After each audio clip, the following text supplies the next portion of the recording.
ইফতারির সামনে রেখে দোয়া কবুল হয়। বিশ্বাস হয়? কি সামনে রেখে? সামনে ইফতারি। বসে থাকে আমরা তৃষ্ণায় সারাটা দিন, ছাতি ফেটে যায়। আল্লাহ দেখে, দেখতে দেখতে আল্লাহর একটা সফট কর্নার তৈরি হয়। এটাই সুযোগ কাজে লাগানোর, ঠিক কিনা? মুমিন যোগ্য যে কোপ মারে, সময় মতো কাজ করে, ঠিক কিনা? আল্লাহ তখন ফেরেশতাদেরকে জিজ্ঞেস করে, এই ঘটনা কি? খায় না যে? খায় না কেন? আল্লাহ রোজা রাখছে।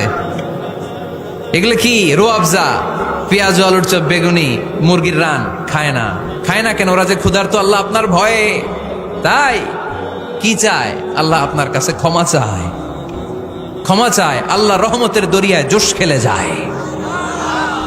আল্লাহ তখন বলে, আমারে দেখছে নাকি ওরা? ফেরেশতারা বলে, না দেখে নাই। আমার জান্নাত জাহান্নাম দেখেছে? না দেখে নাই। আমারে না দেখে, জান্নাত জাহান্নাম না দেখে আমার এত ভয় করে? যাও, আজকের এই রোজার বিনিময়ে এখন বান্দা যা চাইবে সব কবুল করে নেব।